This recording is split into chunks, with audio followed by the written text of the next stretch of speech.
आप सभी से नमस्कार। आप देख रहे हैं फरीदाबाद न्यूज़। मैं धर्मेंद्र प्रताप सिंह। आप लोग इंतज़ार कर रहे होंगे कि फरीदाबाद के जो दोनों मंत्री हैं उन्हें कौन कौन सा मंत्रालय मिला है और उसका फरीदाबाद की जनता को क्या फ़ायदा होने वाला है, तो मैं आपको बताऊंगा। देखिए, फरीदाबाद की जनता के लिए बहुत खुशी की बात है कि विपुल गोयल को और राजेश नागर को ऐसे मंत्रालय मिले हैं जिनका जनता से सीधा संबंध है। तो मैं आपको बताऊंगा सबसे पहले विपुल गोयल जी को क्या मंत्रालय मिला है। आप लोग देखते हैं फरीदाबाद नगर निगम को फरीदाबाद नरक निगम बोला जाता है। इतना ज़्यादा भ्रष्टाचार, इतना ज़्यादा घोटाले, करप्शन, कमीशन खोरी, रिश्वत खोरी चलती है फरीदाबाद नगर निगम में। तो खुशी की बात यह है कि अब विपुल गोयल को सभी नगर निगमों का मंत्री बना दिया गया है। इनको मिला है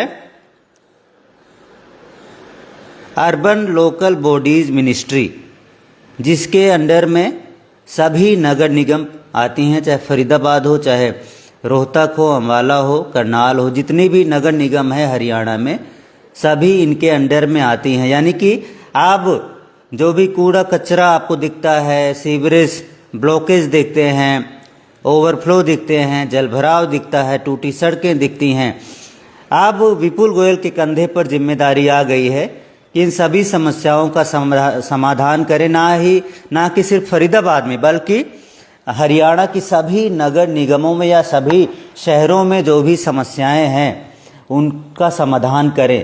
तो सभी नगर निगम इनके अंडर में आ गए, सभी कमिश्नर इनके अंडर में आ गए और सारा काम ही इनके अंडर में आ गया नगर निगमों का। तो आप लोग जानते हैं नगर निगम ही सारा काम करती है, चाहे वो वाटर सप्लाई का काम हो, चाहे सड़कों का काम हो, साफ सफाई का काम हो, कूड़े उठाने का काम हो, उसके निस्तारण का काम हो, सारा काम फरीदाबाद नगर निगम करती है। तो आप विपुल गोयल जी उसके हेड हो गए हैं। फरीदाबाद के अलावा सभी नगर निगमों के हेड हो गए हैं। और जो दूसरा मंत्रालय मिला है वो भी काम का मंत्रालय मिला है, रेवेन्यू एंड डिजास्टर मैनेजमेंट। तो रेवेन्यू मिनिस्टर का काम होता है कि पूरे स्टेट से रेवेन्यू को कलेक्ट करना। तो आप लोग देखते हैं जो भी तहसीलें होती हैं, रजिस्ट्री वगैरह होती है, वो सब रेवेन्यू मंत्रालय के अंडर में आता है।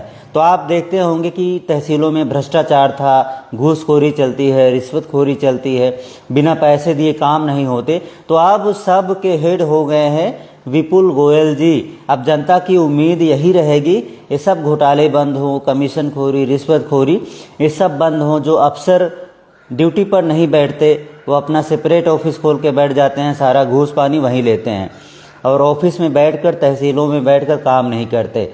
तो अब विपुल गोयल के कंधों पर जिम्मेदारी आ गई है कि सब सिस्टम को दुरुस्त करें।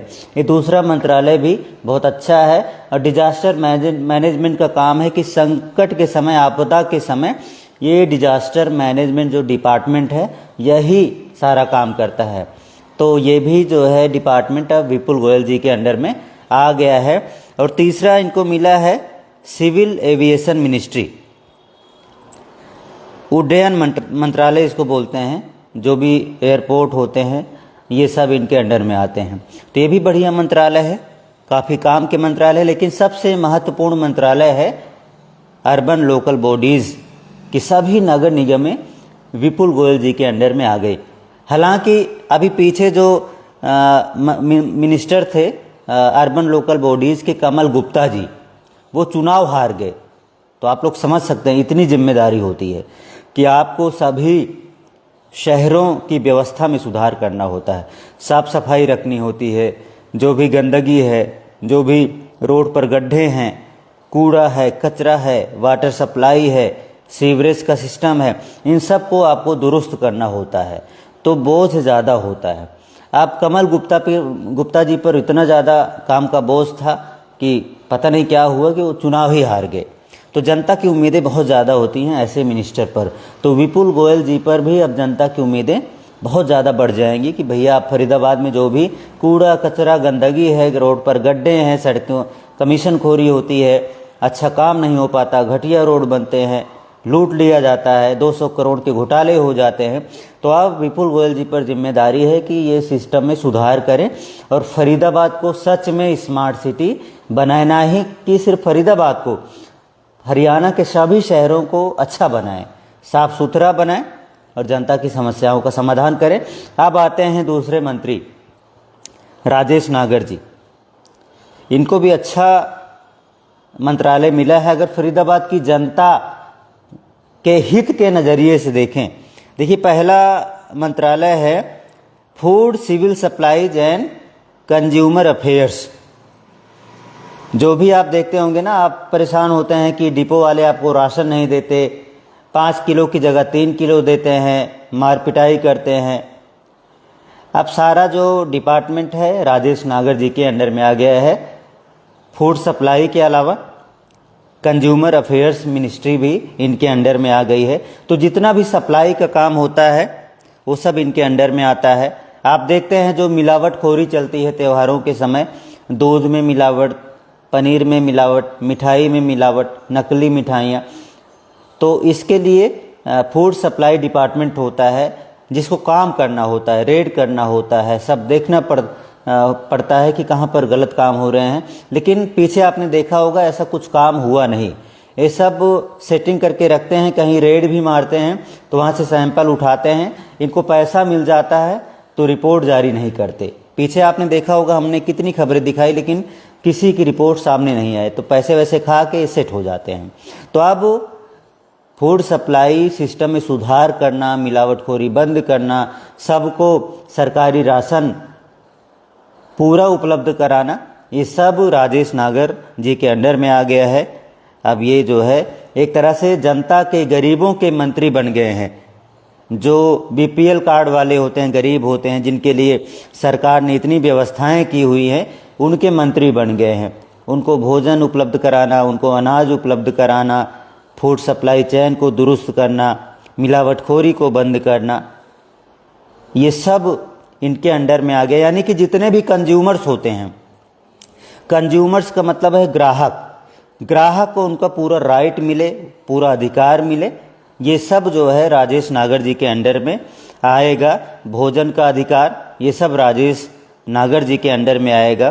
पेट्रोल डीजल के रेट और सबको पूरा पेट्रोल डीजल शुद्ध मात्रा में मिले, ये सब जो है राजेश नागर जी के अंडर में आएगा। यानी कि फूड सप्लाई डिपार्टमेंट सब राजेश नागर जी के अंडर में चला गया है। तो बहुत अच्छी बात है भैया। फरीदाबाद के जितने भी लोग हैं परेशान थे, अब शायद राजेश नागर जी सिस्टम को टाइट करेंगे और जो भी लूप होल्स हैं, वीकनेस है, उसको ठीक करेंगे। ये पहला मंत्रालय मिला है जिसको फिर से मैं बताऊंगा food civil supplies and consumer affairs, और इसके इंडिपेंडेंट जो है मिनिस्टर रहेंगे, इंडिपेंडेंट चार्ज इनको मिला है।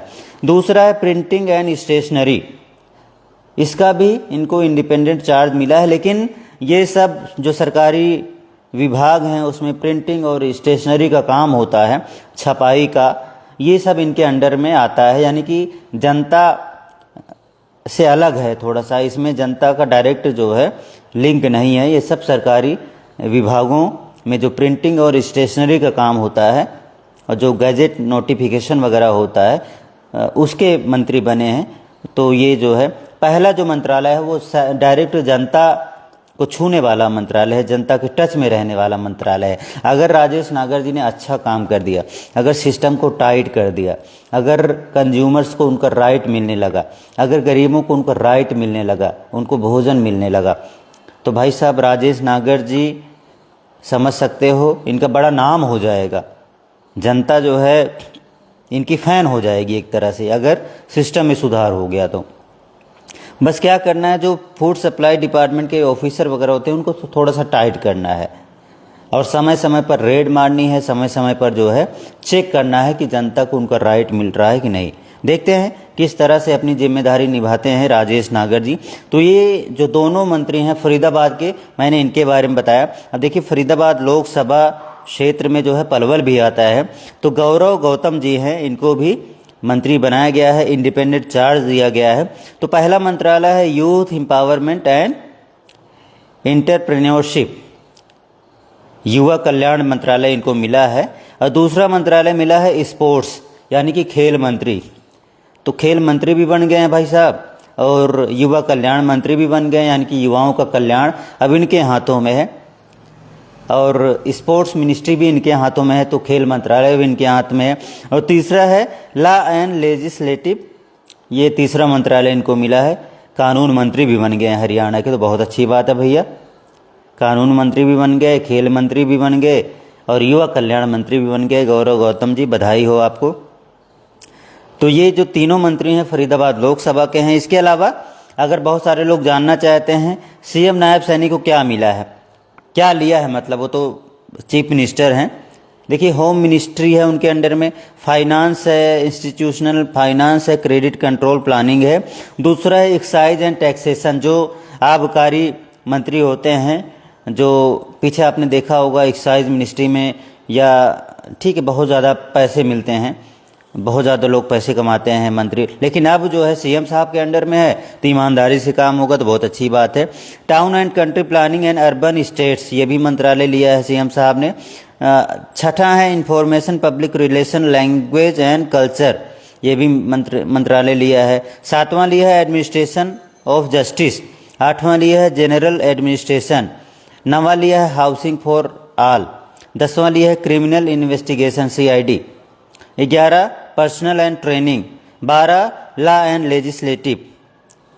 और 13 any other department not allotted to any other ministry.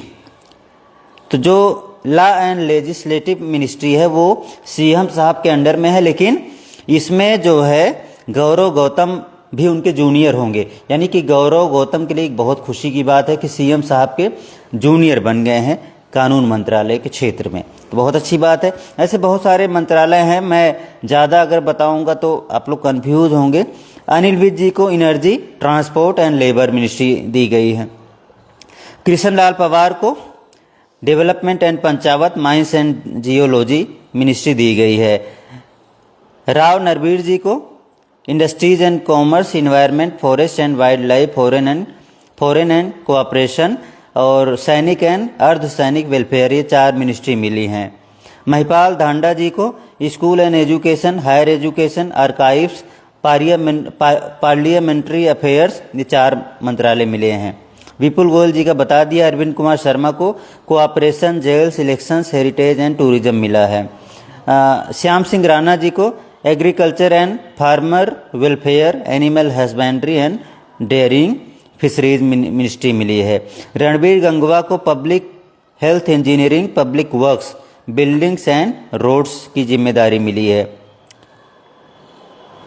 तो ऐसे बहुत सारे मिनिस्ट्री हैं, आप लोगों को सिर्फ अधिकतर फरीदाबाद और आसपास का सरोकार होगा, तो मैंने जो है ये फरीदाबाद का और पलवल का बता दिया। तीनों मंत्री जो हैं हमारे, विपुल गोयल जी, राजेश नागर जी, गौरव गौतम जी, इनको जो जो मिनिस्ट्री मिली है उसके बारे में बता दिया। इससे आपका क्या फ़ायदा होने वाला है इसके बारे में बता दिया दोस्तों। उम्मीद है अच्छा काम होगा फरीदाबाद में, उम्मीद है फरीदाबाद का सुधार होगा, उम्मीद है फरीदाबाद नगर निगम को वापस में फरीदाबाद नरक निगम नहीं बोला जाएगा, सबसे भ्रष्ट डिपार्टमेंट, सबसे निकम्मा डिपार्टमेंट नहीं बोला जाएगा। उम्मीद है विपुल गोयल जी सिस्टम में सुधार करेंगे और फरीदाबाद को सच में स्मार्ट सिटी बनाएंगे। उम्मीद है सड़कों पर गड्ढे ख़त्म होंगे, सीवरेज की समस्या ख़त्म होगी, जो है और भी इंफ्रास्ट्रक्चर में जो वीकनेस है वो ख़त्म होगी, नाहर सिंह स्टेडियम बनेगा और भी जितने भी पेंडिंग वर्क्स हैं वो सारे काम होंगे। उम्मीद है अब जनता को पूरा राशन मिलेगा, उम्मीद है अब मिलावटखोरी नहीं होगी फरीदाबाद के अलावा पूरे हरियाणा में, और मिलावटखोरों पर स्ट्रिक्ट एक्शन लेंगे राजेश नागर जी। तो बहुत खुशी की बात है दोस्तों, आपको भी अच्छा लगा होगा कि इतने काम के मंत्रालय मिले हैं फरीदाबाद के दोनों मंत्रियों को। तो दोनों मंत्रियों को बहुत बहुत बधाई, बहुत बहुत शुभकामनाएं, और जनता भी जुड़ी रहे दोनों मंत्रियों से। अगर आपको कहीं भी दिक्कत आ रही, राशन कम मिल रहा है, फूड सप्लाई में कोई प्रॉब्लम आ रही है और भी आपको राइट नहीं मिल रहा है, अगर आप कंज्यूमर हैं तो सीधा राजेश नागर जी के भतोला गांव में स्थित ऑफिस से संपर्क करें। और अगर नगर निगम से कोई समस्या है आपको तो विपुल गोयल जी का सेक्टर 16 में सागर सिनेमा के पास ऑफिस है, वहाँ पर संपर्क करें। आपकी समस्याओं का समाधान हो सकता है क्योंकि दोनों मंत्री फरीदाबाद के हैं। तो दोस्तों नमस्कार, जय हिंद।